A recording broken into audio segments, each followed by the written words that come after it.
The Q101 Morning Crew. On Q101. It's Q101. Ahoy! Let's go! We're waking up Chicago. Turn up the radio. It's time to start the show. On Q101 with the Morning Crew. Ahoy! Let's go!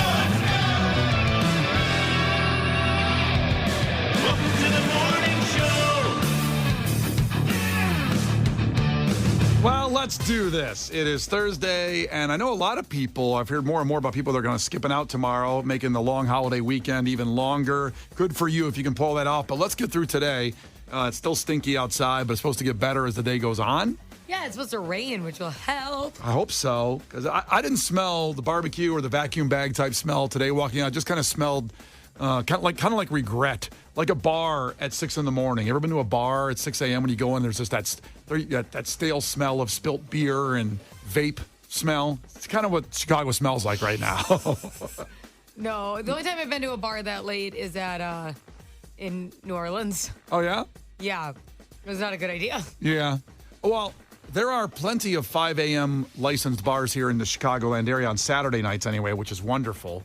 I used to think that was wonderful, but it's really, at some point at 4 in the morning, you look around and go, this is where my life ended up, huh? Yeah, it's not looking good. Like I didn't just have some beers and everything. I'm like, wow, I'm here with the last couple dregs and we're all just here hanging out. And that used to be me. Now I wake up before that closing time even comes. Isn't that bizarre how life goes? It changes. You have a baby and a wife, so I'm happy you're not still at the bar Yeah. at 4 and 5 a.m. Yeah, there's some bars I go by when on my way in the work that there's people still there that haven't gone home yet and gone to bed. You know what's so funny is that when I was driving, I had quite the shenanigans this morning. Anyways, Yeah. I ended up in a lot of different streets, okay, than I normally do.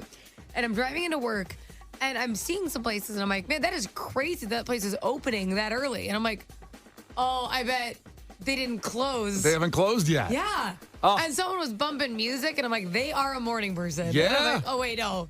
They're a night person. They're a night person. Like a really late night person. The line gets very skewed at this time. Love the third shifters and even the second shifters that pull it all night. I used to live that life and loved it. But hey, we're here now. Let's get through it. What a day today. We have Billy Corrigan stopping by. Is that crazy? From the Smashing Pumpkins, of course. Our guy, Billy Corrigan. Probably be somewhere in the 7 o'clock hour. It's kind of hard to say with Billy, but he's going to show, I guess, the later part of the 7 o'clock hour. Talk about an amazing benefit he has going on to help out the victims of Highland Park as we approach that tragic anniversary. But we'll talk to Billy. He'll be in studio. We have picnic tickets coming up and Ticket Blitz Thursday at 8 and 9. Oh, my gosh. I forgot about Ticket Blitz Thursday. Yes. And we have a chance to go see the Lumineers in Los Angeles at 9 o'clock. That's a full trip. This is a lot. It's a lot. One more thing. Yeah. Clash with Kenzie at 7:20. Yeah. NASCAR tickets for this weekend Chicago NASCAR race. So, Which is the soonest thing, actually, of everything you listed. yeah, it's about an hour and 10 minutes away. So give us that proof of life check-in, 312-591-8300, and get ready. The Q101 Morning Crew. On Q101. Speaking of shout out to all our second and third shifters out there, where we're discussing it smells like a bar at 6 in the morning outside right now. And I actually meant, I know, Kenzie, you were talking about places that stay open that late. But I mean, when you ever go into a closed bar and the reopening at 6 a.m. and that smell, like instead of stale beer and vapes and maybe some leftover mozzarella sticks. But then it also smells a little bit like cleaning supplies. A little bit. You just kind of throw it around. A little bleach with that beer. Yeah, Mandy checked and said used to work at a 4 a.m. bar and closed for 2 hours and opened at 6 again. That's how you do it. At that point, we just stay open. Well, maybe they need the little changeover of like that cleaning, throw some bleach around. And It's a good opportunity to kick out the people who should just not be there anymore. you guys should really go home. But shout out to everybody that pulls the all-nighters, wakes up at this hour. Again, Billy Corrigan coming in at near the end of the 7 o'clock hour here with Brian and Kenzie. The Q101 Morning Crew. On Q101. The Q101 Morning Crew. On Q101. Time for a fact that makes your brain just go with Q101. Now, 31% of Chicagoans get this type of anxiety when they go into a restaurant to hang out with friends. They meet up, they get there, and all of a sudden this big anxiety just comes over them. And that anxiety, Kenzie thought it was social anxiety. A lot of guests on the text line And somebody got it right, 773. They said what to order anxiety, or it's called menu anxiety. So, That's so funny. So 31% of Chicagoans get this going to the restaurant. And basically it means that you go in there and when it's your turn, it's like it goes around the horn too quick. Everybody's got their order and you think you know what you want. And then somebody orders something, you kind of change your mind. And by the time it gets to you, you just go, ah! And you panic and a lot of times get something you don't want just because you don't have time to think. Your anxiety takes over and you say the wrong thing. So my husband definitely gets mad at me because I have no issue with, no, give us 5 more minutes. And he knows from the second he sits down. Oh, But I don't like wasting, as a previous waitress, I don't like wasting waitresses' time. So I'm not going to go, oh, I know, and spend time looking. It's like, I know that they feel like they could do a million things. And they're like, just be ready when you say you're ready. So I'm not playing this game. I need to know my side dish, how I want it cooked, everything. Because I don't think that's fair. now And my husband gets mad. Do you look at the menu before you get to the restaurant? I don't, because my favorite thing in the world is like going out to eat. I love it. I look forward the most to it, like nights I'm not cooking. OMG, because I cook all week long for my family. So having the night off, for me, it's like it's an event. I'm not trying to get in, get out, put my order in. I want to sit down. I want to look at the menu. What if there's a special that wasn't online? I would be surprised. Yeah, I do. I love asking the server, what do you get? Yeah, what's your favorite thing? favorite? And I say, I've done this before, and it's a little risky, but I've said, you know what? Surprise me. Ever do that? I don't do that. I say, and I've had a waitress make me a dish. She said, what do you like? And I said, meat, pasta. It was an Italian place. I said, but I want meat in it. It'd be great. You're at a Mexican restaurant? But yeah, and I don't know, does the price ever affect what you order? The anxiety, if that's part of the anxiety. Some people say, well, I'm not going to get that because it's too expensive. But then again, you're out to eat. If it's $7 more. I like to treat myself when I'm out. Like Yeah. that's and honestly, I'm not a huge drinker, so I save a lot of money on that end. So I'm You gonna get do. the dish I want. They get their money on the drinks, man. They do. So a lot of couples that you each get 2 drinks, they could be over $60 or something crazy like that. Those craft cocktails can be $20. Yeah. $15 or $20. So no thank you. I don't do that, but I get whatever dish I want. There's actually 7% of these people that care about the environmental impact of their meal. So they actually will order based on the environment. Wait, what? Well, meaning like if you're going to Like get no wood grilled pizza? no wood or cold grilled pizza, maybe no meat, because cow farts definitely contribute to climate change. They actually think about that what they're ordering. That seems excessive. But again, people go out with their allergies and all that too. But listen, if I'm going out, I'm already know what I'm spending. So if something is $7 or $8 more, I'm going to go for it. I'm going to get an extra app. The drinks, sometimes I'll go with the drinks. So just give me a Miller Lite or something. I'll just do that instead of the something that's $27. I would never tell a waitress to surprise me, though. That I wouldn't do. It's fun. Because if they bring something out that you don't like, I would never be able to be like, actually, I'd like to send this back. And then you're stuck with it. Yeah, you're stuck. You're stuck. But that's how I live on the edge these days. Oh, yeah. Yeah, You're just really, bring me out something I don't expect to eat. you're running and gunning. Do you guys have menu anxiety? And also, in the pressure of that, what sucks is, have you ever gone and you order something, you go, I should have got that. I didn't order because everybody else at the table got that. So I'm going to be different. Like it matters what the waitress thinks of you if everybody got 5 of, the Italian beef and cheddar combo at Portillo's, or I want to be something different and get, the ribs. You know what I mean? yeah. Why do we think that way? Why do we care what the waitress thinks if we all order the same thing? Well, okay. Again, yes, true. But like also asking a waitress what they like is so smart because they know what's going on back there. I remember, this is going to sound bad, but I remember when I did waitress, every once in a while when we had too much of something, they were like, make sure you push it, say it's your, but like they would do that. That's dirty. Right. It was never bad, of course, like because then you'd have to get rid of it, but they would want you to be like, oh, we have the best, et cetera, et cetera. So if somebody really asked me, but what do you order? I would scrap all that crap and be honest. Okay. It was like cut through it. But when they got to move the pastrami. Or sometimes the specials are less special than you think. Sometimes. I never thought that. I thought the specials were something the chef was really looking forward to cooking, not something they were trying to get rid of. Well, listen, it was maybe like for a nicer restaurant Yeah. than I was at Famous Dave's. Hey, I love Famous I don't Days. even think we were supposed to have specials. I think we were just making that up. Oh, well, there's a fact that makes your brain go. And I think hopefully you relate to a lot of that. I think you do because getting to the restaurant can be very anxiety-ridden. But I would do it. I definitely love looking at the menu before I go, and I get ridiculed for it around here. I'll have menus up here that I'm going to eat like on Saturday night. I love looking ahead. No. Yeah. You're speeding up the process of you being out. I just want to see all the options to make sure I pick the right choice. No, I want to splurge, and I'm not trying to rush to go back home where I'm going to wash dishes. I'm not trying to rush the process. Well, there it is. 31% of Chicago's getting menu anxiety. The Q101 Morning Crew. On Q101. It's Q101, Brian and Kenzie. Last week at a Pink concert, a woman threw her mom's ashes up on stage to Pink.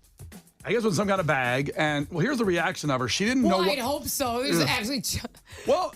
free balls the ashes in the air. Some people say I want my ashes like thrown on the stage. Maybe it was like, everybody breathes them in. You know what I mean? Imagine that'd be horrible. It would be, but it wasn't. It was kind of in some kind of packaging. Here's what it sounded like, Pink on stage, seeing this come up there and going like, wait, what? This is your mom? I don't know how to feel about this.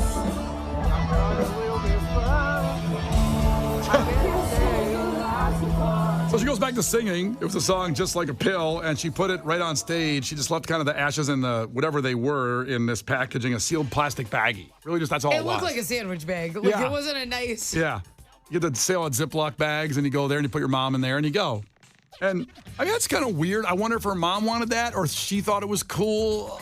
I can't see her mom going, the one thing I want you to do is throw my ashes up on stage when Pink's performing. Chuck them at Pink. I want to see that written out so bad. I know. And then, Pink said, what is this, your mom? I don't know how I feel about this. But again, she went down, placed them out of the way, and then continued with the song and went on. I mean, it's funny how so many people have figured out what they want to do when they die. I just kind of picture I'll just go into a coffin. Because here's my thing. I saw a stat that 60% of people get cremated now. And I thought that was a lot. I thought most people want to stay intact, have Aren't a we body. like running out of space? We are. So it's probably a good stat. There's also, I saw a story on 60 Minutes about composting. How you can make your body into the soil again and then use it, put it back in the ground. This woman did it and planted trees in her house with her dead brother. Oh. Yeah, that's becoming a legal thing in some states, a composting. I just wish I knew for sure what happens. Because what if your spirit exists Thank you. and now you're like, I'm a tree Yeah. and I'm stuck here? Like, oh, my friend's a bird. This sucks. Yeah. I want to know. I want to make the right decision. That's why I want If to... there's a pamphlet that you could pick, like, how your soul's going to go on, that would be nice. Yeah, I want to stay intact because I think technology might be able to bring me back. You know what I mean? Oh, yikes. Yeah. I can't imagine. Like, you're so pale right now, and I can't imagine a dead version of you getting brought back because you'd be even more pale. Maybe I'd be Tanner from the dirt. What? I don't know. Maybe somehow when they bring you back, you can say, make me Tanner. Make me have better color. Oh, my God. But I just don't, I'm afraid of just destroying the whole body because I know like the minute I die and I get cremated, they're going to say, hey, we figured out how to bring people back to life. We can do it with everybody that stayed intact. Well, I wanted to get cremated. I told my Do you husband- really? Well, that's what I thought. And my husband's like, well, I want to get buried. Yeah. And what's not going to happen is some chick gets buried next to him. I don't think so. So now I got to do it. You don't care. Over my dead body. Well, who's literally, who's going to get buried next to him? Like what girl's going to buy the I plot don't know. next to him? Some random chick just moves in. I don't think so. Some hoe for show? Yeah. She belongs to the dirt? I can't let that happen. my soul won't be at rest. I'm gonna be all crabby about it. I don't know if you guys out there like know what you want to do already. It's a weird conversation to have, especially if you're younger. You're like, I don't want to think about dying, but you never know when it's going to happen. So you want to make sure people know what to do with you. For example, Tupac, he knew what he wanted to do, and he died young, sadly. He said his ashes were smoked by members of his former group, the Outlaws. So they smoked him. Tupac's alive. Okay, well, No, he is. So, prove that. okay, there's a pretty good docuseries on that. On Epstein's Island. He's super alive. Carrie Fisher, her ashes are held in an urn shaped like a Prozac pill because she had a lot of, mental health issues where she took medication. And so Prozac, she made it into a pill. That's what she wanted. That's what she wanted. These are what people wanted. Luke Perry from Beverly Hills 90210 also sadly died young. So he had already set up that he wanted to be eco-friendly. So he was buried in a mushroom burial suit made of real mushrooms. So he'd go back to the earth, I guess, that way. When he decomposed, the mushrooms would do whatever. And I don't like mushrooms. you don't have to like them. Well, no, I can smell them all the time. I love mushrooms. Sauteed mushrooms? No, I only like raw mushrooms. I don't know why. I'm not a picky eater at all, but that's the only thing. Can't have that. I want fungi on my body. Aretha Franklin had 4 outfit changes during her funeral. See, they kept changing her outfit because she wanted to. Now we're talking. Yeah. If you have some wild thing that in your head or just something, what do you want to do when you die? What do you want to happen? Some people get turned into diamonds. Have you seen that? No. You can make ashes and you like pressurize them and it get turned into a diamond. What? I know. That's wild. I would like to be launched into space. Again, intact. I want to be floating around the Who is Earth. paying for these things? I don't know. Somebody will. Who is paying to bring you back to life in like 400 years and launch you into space? And what kind of money do you have? What contract did you sign? You don't think people are working on this for me? No. No, they're not. They're not. This is what I want. Megan's busy, man. She's had the baby all week. I think she's launching you into space. 312-591-8300. I'm just curious if you guys have a plan for when you die. What do you want to do? The Q101 Morning Crew. On Q101. The Q101 Morning Crew. On Q101. What do you want to do when you die? It's kind of a sad topic in a way, but then again, you got to have a plan or people are going to do what they want. That's Q101, Brian and Kenzie. A girl tossed her mom's ashes up on stage at a pink show in a Ziploc bag. I bet mom wanted something a little better than the Ziploc bag. I'm just guessing on that one. Sandwich bag. Some mayonnaise still in there. So you're all sticking with the mayonnaise. Jelly. Yeah, used sandwich bag. Julie checked in. My late fiance never had a talk. And we gave him the best cubby funeral you've ever seen in your life for that. Aww. Julie checking in from Julie. Sad. I'm sorry. These are kind of sad situations. But again, whatever happens, you take care of the person like they want. Sky checked in. You ever about people being posed in positions? Yeah, we talked about that a couple years ago, posted some pictures of guys and people that were posed at their funeral in chairs drinking, and people just got a party around them. It's kind of weird. Like Weekend at Bernie's? Yes, exactly like Weekend at Bernie's. Is that what you're referencing? Or just make it up and you're referencing a movie? No, this happened You in thought real it was life. based on a true story?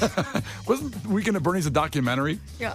815 texted in and said, I want to be cremated and put into a cement block, and then they'll put their name on it and thrown into the Florida Keys so they can be part of the reef. Wow. And this is that's kind of cool. I get it, like be part of the ocean. Yeah. But this is my fear. Like it's irrational, but is there some conscious left where now I'm just gonna feel like I'm drowning every day? You're trapped Yeah. by the reef and the sharks are looking Like, at you. I'm like, oh my God, I can't breathe. Make that sound again. That's Trapped in how the I reef. drown. Jacob checking in from Burbank. Jacob, ahoy. How you doing? Good. You got a plan for when you die? What do you want to do with yourself? Yes, I want to do the whole tree burial thing, where your body decomposes and then feeds a tree as it goes on. Yeah, it's more and more legal in some states where you can get composted. You can turn into that kind of stuff. Oh yeah, I already bought $200,000 life insurance. Already told the people that are going to bury me at some point. That's what I want to do. Like, it's already set up. I'm only 30. I just hit 30, so I've been thinking about this for a while. Do you know like where you want to be fertilizing? Like, have you been like, I want to be part of this pit right here, or do you not care? Yeah, I would like to go to like a family member, a house or something. If not, just put me in a secluded forest somewhere where they're not going to tear it down. Right. Well, So that's the tricky thing is what if that house gets sold one day or something? Yeah. You may want to start with forest. Yeah. I just picture somebody coming in there and go like, who put this tree here? We're cutting that sucker down right That happens away. in a movie. Oh, what? It's like a Christmas movie where the in-laws aren't getting along, and this girl chops down a tree outside, and it's their grandma's tree. Come on. Wait, was grandma in the tree like that? Their ashes? Yeah. Oh, my. And she chopped it down. She didn't know. So she was like, oh, get us a Christmas tree outside. Says, it's just risky, is all I'm saying. It's a risky endeavor, Jacob. I'll be the only person to say I got to die twice then. There you go. There you go. Nice. Here's Gil Curtis with your headlines. This is not headline news. Today is National Camera Day. For those of you under 30, a camera was basically a phone that couldn't make calls or check baseball scores. Madonna was hospitalized with a serious bacterial infection. Or from the infection's point of view, I've got what? Experts say laughter reduces depression and anxiety. So if you're in desperate need of a pick-me-up, watch old people on escalators. Today, Gary Busey turned 79 years old. Somehow. And DC has chosen the new Superman. And not surprisingly, it's Ryan Seacrest. This is not headline news. The Q101 Morning Crew. On Q101. One of the biggest nights in Chicago sports history last night involving red ice. And we'll talk about that in just a little bit here in sports. Brian and Kenzie, Q101. Still talking about how you want to go out. You're buried. What do you want to be done? What's the weirdest one you saw on the text line, Kenzie? Okay, somebody texted in. I was trying to find it, whatever, and said you can do a sky burial. And I'm like, well, how does that work? And he said that your body gets put on top of a mountain and they cut you open so birds can eat you. Oh, what? And imagine, the only thing I can think of is imagine hiking and stumbling upon this and thinking you've discovered a murder scene. Yeah. Because there's a cut open body. You're not like, well, this is a sky burial. Also, birds are a-holes. I mean, like... You don't want to help them when you die. I don't want to help birds when I die. I'd rather... I don't know, like deer. You don't get to do that. You don't get to be put into nature and be like, not you. No, yeah, that's right. I want to make a sign, no birds allowed. Deer, you pretty little deer, come up there. You can have a bite of my liver. That's weird. You can do, well, not normal. It's Q101. We'll put this over on Facebook as well with Q101's Facebook page. Check in. The Q101 Morning Crew. On Q101.